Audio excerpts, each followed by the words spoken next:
আসসালামু আলাইকুম। পুরান ঢাকার মিটফোর্ট এলাকায় দিনে দুপুরে ভাঙারি ব্যবসায়ী লালচাঁদ ওরফে সোহাগকে নৃশংসভাবে হত্যা করা হয়েছে। যতদূর জানি সেখানকার সিসিটিভি ফুটেজে ধরা পড়েছে যে কারা কিভাবে কেন তাকে হত্যা করেছেন সে সব কিছুই সিসিটিভি ফুটেজে রয়েছে। অলরেডি প্রশাসন তাদের জড়িতদের গুরুত্বপূর্ণ ব্যক্তিদের ধরেছেন এবং আমরা আশা করব বাকি যারা রয়েছেন তারা অতি দ্রুত আইনের আওতায় আসবে এবং এই অন্তর্বর্তীকালীন সরকারের কাছে আমাদের পুরোপুরি বিশ্বাস থাকবে যারা এই ধরনের নৃশংস পাশবিক নির্যাতন করে মানুষকে হত্যা করেছে তাদের বিচার দ্রুত এই বাংলার মাটিতে হবে। এখন আসি পিনাকি ভট্টাচার্য দাদার কথায়। তিনি কিন্তু আমার গুরু মানুষ, আমি তাকে গুরু বলেই সম্বোধন করি। পিনাকি ভট্টাচার্য দাদা তার ভেরিফাইড ফেসবুক পেজে খুবই দারুণভাবে বেশ কিছু কথা এই হত্যাকাণ্ডকে কেন্দ্র করে লিখেছেন। তার শুরুটাই এরকম, শুরু হয়েছে অত্যাচার, নির্যাতন, নৈরাজ্য এবং সেখানে সমকালের একটি উদ্ধৃতি দিয়ে দেওয়া বলা হয়েছে ব্যবসার ভাগ চেয়েছিল, দেয়নি, যেই কারণে তাকে হত্যা করা হয়েছে। পিনাকি ভট্টাচার্য দাদার এই কথাই, তার লেখায় বেশ কয়েকটা জিনিস খুব সহজে অনুধাবন করা যায়। এক হচ্ছে কোনো নিরীহ মানুষকে দিনে দুপুরে অত্যাচার করে নির্যাতন করে এইভাবে হত্যা করা হয়েছে। অন্যটি হচ্ছে যে অত্যাচার নৈরাজ্য শুরু হয়েছে সেটা স্বাভাবিকভাবেই বাংলাদেশ জাতীয়তাবাদী দলের নেতা কর্মী তারা জেনে শুনে এই ধরনের কর্মকাণ্ড শুরু করেছেন। তৃতীয়ত, তার ভেরিফাইড ফেসবুক পেজ থেকে একটা জিনিস উপলব্ধি করা যায়, তিনি বলার চেষ্টা করেছেন কোনো একজন মানুষ ব্যবসা করছেন, হুট করে একজন মানুষ গিয়ে সেই ব্যবসার ভাগ চেয়েছেন, তিনি ভাগ দিতে রাজি হননি, এই জন্য তাকে হত্যা করা হয়েছে। পিনাকি ভট্টাচার্য দাদার ভেরিফাইড ফেসবুক পেজ থেকে এই জিনিসগুলাই বোঝা যায়। তিনি সমকালের উদ্ধৃতি দিয়ে এই সমস্ত কথাগুলি বলেছেন। তবে আপনাদের সামনে একটা কথা বলি, পিনাকি ভট্টাচার্য দাদা যেই সমকালের কথা বলেছেন ঠিক সেই সমকালের লেখা কিন্তু এখনো রয়েছে।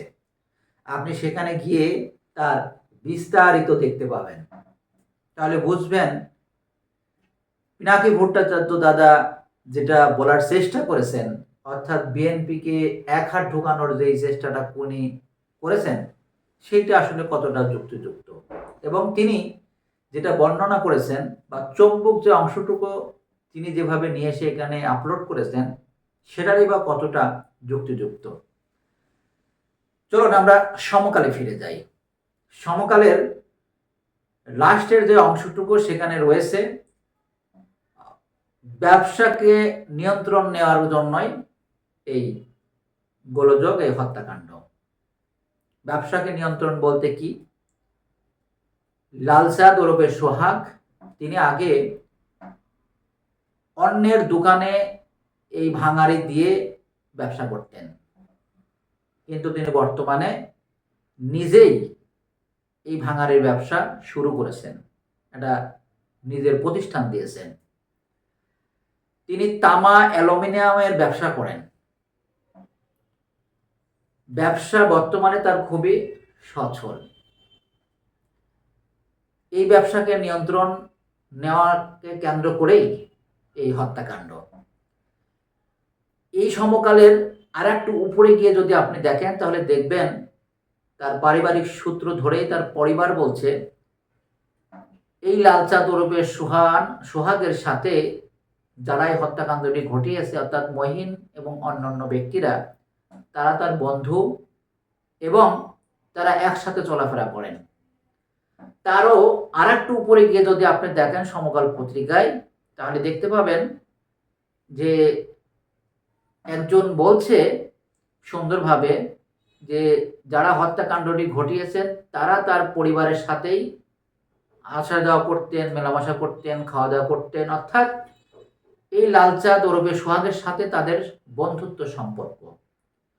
এই বন্ধুত্ব সম্পর্ক থেকেই এই যে লালচাঁদ ওরফে সোহাগ তিনি যে ব্যবসাটা করতেন, এই ব্যবসার অর্ধেকটা ভাগ চেয়েছেন তার এই অন্য বন্ধুরা, অর্থাৎ এই মঈন। কিন্তু এই লালচাঁদ ওরফে সোহাগ তিনি ব্যবসার ভাগটা দিতে চাননি, যে কারণেই তারা তাকে এভাবে নির্মম নৃশংসভাবে হত্যা করেছেন। আমার কথা হলো, যে কারণেই হোক না কেন এরকম নৃশংস নির্মম পাশবিক নির্যাতন করে হত্যাকাণ্ড, এইটা আমি কোনোভাবেই সমর্থন করতে পারি না। এজন্যই বলছি অবশ্যই অতি দ্রুত তাদের সবাইকে আইনের আওতায় এনে তাদের সর্বোচ্চ বিচারের ব্যবস্থা করতে হবে এই অন্তর্বর্তীকালীন সরকারকে। এখন আসি অন্য কথায়। পিনাকি ভট্টাচার্য দাদা তিনি তার ভেরিফাইড ফেসবুক পেজে ছবিসহ যেই লেখাগুলি তিনি আপলোড করেছেন, দুর্ভাগ্যজনক হলেও সত্য, তিনি কিন্তু কোথাও যারা এই ঘটনাটি ঘটিয়েছেন তাদের বিচার চাননি। তিনি সরাসরি বাংলাদেশ জাতীয়তাবাদী দলকে তিনি দোষারোপ করেছেন এবং বলার চেষ্টা করেছেন শুরু হয়েছে তাদের অত্যাচার, নির্যাতন। এবং ওই সমকাল পত্রিকার ওই চম্বুক অংশটুকু তিনি কাটছাট করে তার ভেরিফাইড ফেসবুক পেজে আপলোড করেছেন, কিন্তু পুরো ব্যাপারটি ভিন্ন। তবে হ্যাঁ, এটা সত্য যে এই তাদের নিজেদের কন্দলের মধ্যেই এই ধরনের ঘটনাটি ঘটেছে। তবে যাই হোক না কেন, আমরা এই ধরনের হত্যাকাণ্ডকে কোনোভাবে সমর্থন করতে পারি না। অবশ্যই আমরা এটার বিচার চাই। সে যে দলই হোক, সে যুবদল হোক, স্বেচ্ছাসেবী দল হোক, বাংলাদেশ জাতীয়তাবাদী দল হোক, এনসিপি হোক, জামাত ইসলাম হোক, কোনো দলের মধ্যে এরকম কন্দল থাকুক এবং চাঁদাবাদী, ব্যবসা বাণিজ্য নিয়ে, নিয়ন্ত্রণ নিয়ে এ ধরনের ঘটনা ঘটুক, এটা আমরা কখনোই আশা করিনি, এটা আমরা কখনোই চিন্তা করতে পারি না। সুতরাং বাংলাদেশের দায়িত্বশীল রাজনৈতিক দলগুলোকে অনুরোধ করব, অতি সত্বর আপনারা আপনাদের দলের মধ্য থেকে এই ধরনের যারা চাঁদাবাজি বা অন্যান্য ব্যক্তিবর্গ রয়েছে তাদের একটি কালো তালিকা করেন। আপনাদের সমস্ত জায়গায় নোটিশ দিয়ে দেন, তাদেরকে তালিকা করতে বলেন। আপনারা নিজের একটা তালিকা করেন, তালিকা করে তাদের বিরুদ্ধে আপনারা ব্যবস্থা গ্রহণ করা শুরু করেন। তা না হলে এরকম চলতে থাকলে আপনাদের নিজেদের মধ্যেই নানা ধরনের ঝামেলা তৈরি হওয়ার সম্ভাবনা সব থেকে বেশি থাকবে। সবাইকে ধন্যবাদ জানিয়ে শেষ করছি। আসসালামু আলাইকুম ওয়া রাহমাতুল্লাহি